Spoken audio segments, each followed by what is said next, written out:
प्रिय विद्यार्थियों, लोक प्रशासन की कक्षा में आपका पुनः स्वागत है। हम लोग फ्रांस की अध्यक्षीय व्यवस्था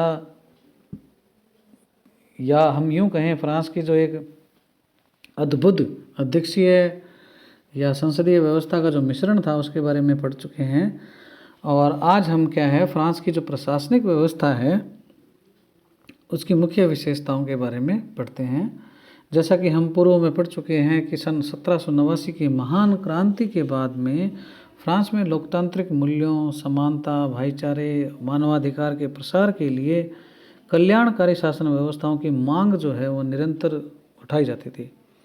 1791 से लेकर 1958 तक फ्रांस में बार बार संविधान बना और शासन की जो सत्ताएं हैं वो बदलती गई और निरंतर अस्थिरता का दौर जारी रहा। लेकिन समस्त भीषण झंझावातों से जूझकर फ्रांसीसी प्रशासन एक उत्कृष्ट व जनहितकारी प्रशासन के रूप में अब स्थापित हो गया है। तो इसकी कुछ विशेषताएं हैं उसके बारे में हम देखते हैं। पहली जो विशेषता है इसकी ये है कि ये शास्त्रीय प्रशासन है, क्लासिकल एडमिनिस्ट्रेशन है। फ्रांस का लोक प्रशासन अति उत्तम या शास्त्रीय प्रशासनिक व्यवस्था का रूप माना जाता है, क्योंकि लोक प्रशासन के सिद्धांतों तथा मानवीय पक्षों के संयुक्त आधार पर निर्मित यह प्रशासन अत्यधिक औपचारिक एवं विधिवत रूप से गठित है। फेरेल हेडी इस व्यवस्था को शास्त्रीय इसलिए कहते हैं कि राजनीतिक अस्थिरता के दौर में भी फ्रांस की प्रशासनिक व्यवस्था ने कभी भी जन कल्याण व लोक महत्व के विषयों एवं कार्यों को तिलांजलि नहीं दी, बल्कि प्रशासनिक निरंतरता सदैव बनाए रखी। क्योंकि हम पढ़ चुके हैं 1791 से लेकर 1958 तक 4 बार क्या संविधान का निर्माण किया गया। अब ये 5वां गणतंत्र है, ये अब चल रहा है लगातार 1958 से।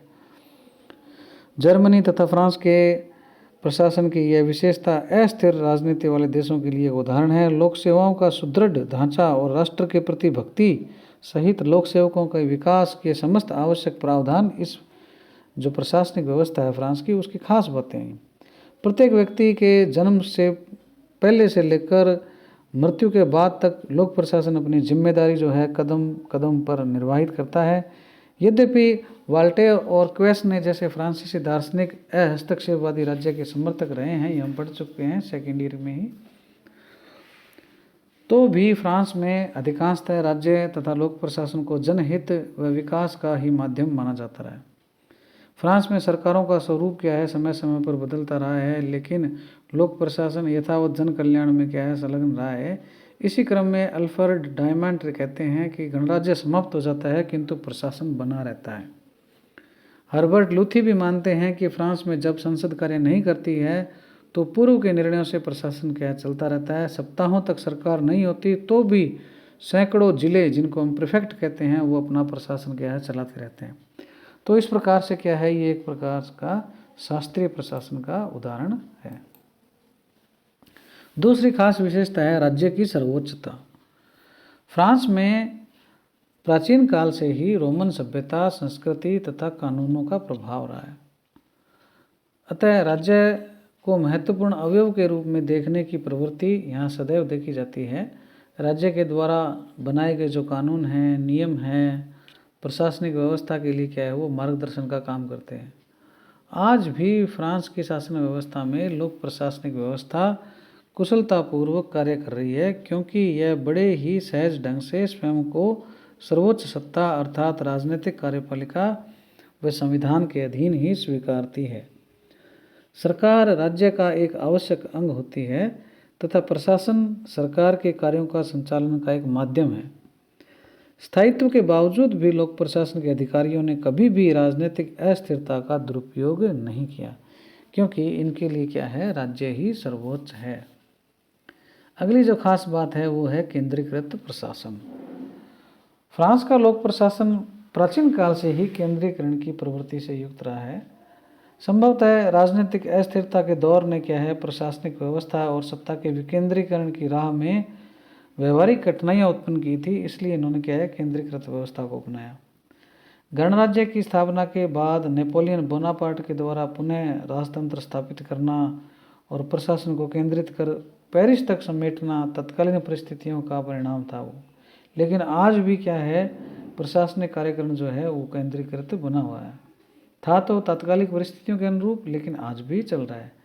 यद्यपि 1982 के सुधारों के पश्चात कुछ विकेंद्रीकरण के प्रयास होने लगे हैं, लेकिन अभी भी क्या है, महत्वपूर्ण जो निर्णय हैं वो पेरिस में स्थित मंत्रालय और निदेशालय ही लेते हैं।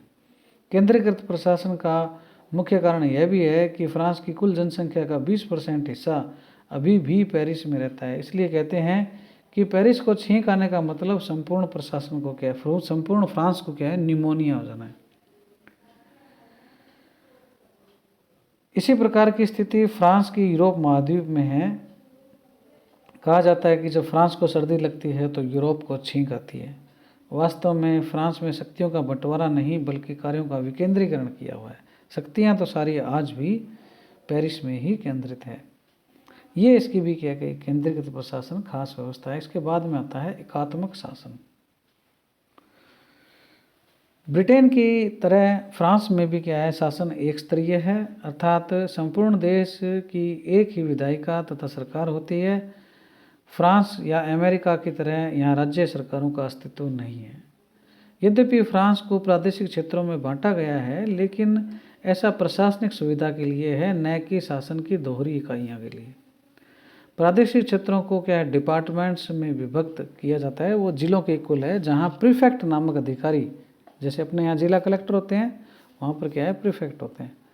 जो प्रीफेक्ट नामक अधिकारी है वो सारे कार्यों को संपादित करता है और पूरे देश में एक जैसा सामान्य व प्रशासकीय कानून तथा व्यवस्था लागू रहती है, जो मूलतः राष्ट्रीय एकता में क्या है, वृद्धि करती है। इसके पश्चात आते हैं अगली विशेषता, प्रशासकीय एवं विस्तृत कार्य क्षेत्र।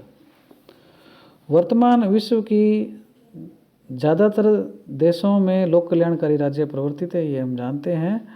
और वास्तव में लोक कल्याणकारी राज्य तथा प्रशासकीय राज्य में कोई ज़्यादा अंतर नहीं होता। गार्नर कहते हैं कि राज्य की इच्छाओं की पूर्ति जिस संगठन द्वारा होती है उसका नाम क्या है, सरकार।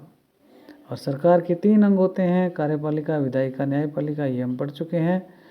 और ये जो तीनों अंग हैं उनमें जब नागरिकों की कार्य व इच्छाएँ मुख्यतः कार्यपालिका के द्वारा पूरी होने लगे और प्रशासन इसका माध्यम बन जाए तो वो राज्य क्या कहलाएगा, प्रशासकीय राज्य ही कहलाएगा। फ्रांस में कार्यपालिका की भूमिका बढ़ रही है, लोक सेवाओं का विस्तार हो रहा है, विशेषज्ञता में वृद्धि हो रही है, नौकरशाही जो है उसकी जन मान्यता है, जनता में मान्यता है। ये ऐसे कारक हैं जो लोक कल्याण, जनता के विकास, जन विकास और सार्वजनिक व्यवस्था में प्रशासनिक तंत्र की भूमिका को क्या है, बढ़ाते हैं। फ्रांस की प्रशासनिक व्यवस्था के पास वे समस्त कार्य हैं जो मानव सभ्यता और संस्कृति के विकास व संरक्षण के लिए जरूरी होते हैं। पूंजीवादी देश होते हुए भी फ्रांस में समाजवादी विचारधारा को क्या है, पर्याप्त महत्व मिला हुआ है। तो ये क्या है, उसका विस्तृत कार्य क्षेत्र है प्रशासनिक व्यवस्था में।